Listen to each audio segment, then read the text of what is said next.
Hey, what's up everybody? In this video, we're going to take a look at Wendy Darling from Peter Pan. And the ability description for Wendy Darling is that she will clears all Tsum Tsum in the center.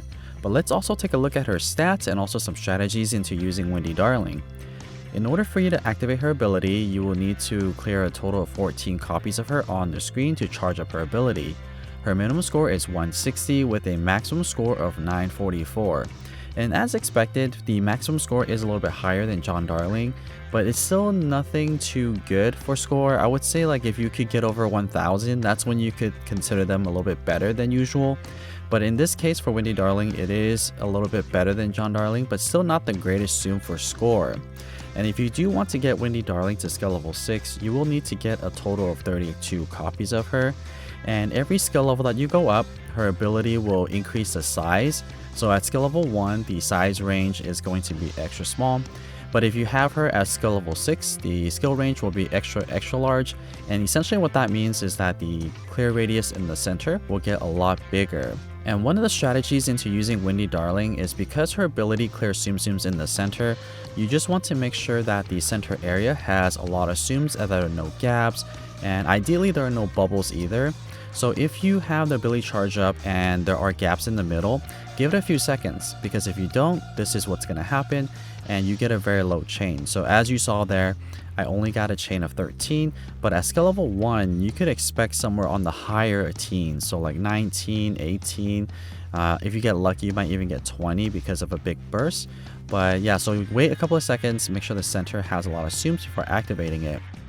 What I also want to show you guys is a side-by-side comparison of all three of the gameplays for skill level 1, 2, and 3. And the difference between skill level 1, 2, and 3 is the skill range. At skill level 1, you will have a skill range of extra small. At skill level 2, your skill range is going to be small. And at skill level 3, your skill range is going to be medium. Now it is a little bit difficult to see what the differences are, so I'm going to go over that towards the end of the video. But in this one, I just want to show you what all three of these look like and the gameplays. And also like just go over in general what Wendy Darling, my thoughts on Wendy Darling.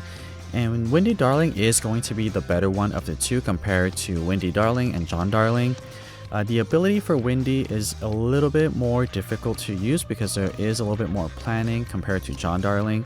But in general, Wendy Darling is a easy Tsum to use as long as you just wait that couple of seconds before activating the ability. And that's really it. You don't need to use gyro or anything like that. And also Wendy Darling could earn you a decent amount of coins. And if you do have a lot of skill tickets saved up and you don't want to wait for Jedi Luke or one of the top coin farmer, Wendy Darling does get really good at skill level 5 and skill level 6. Unfortunately, Wendy Darling is not necessarily that great for skill level 1, so there are other Tsums out there that you could use that are better and free.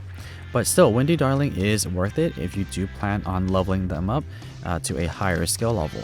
Even at skill level 3, Wendy Darling does become pretty useful, and if you want to play kind of see if you get lucky, you could play with the coin boost on to see if you get lucky at the very end.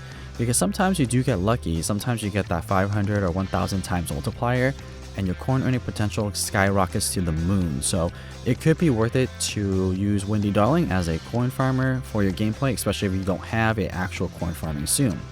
Now what I also want to show you is all three of the abilities activated at the same time, so let's take a look at that here. So the animation essentially is Wendy Darling falls on the needle and on the clock tower, and holds Peter Pan's hand, and then a burst happens.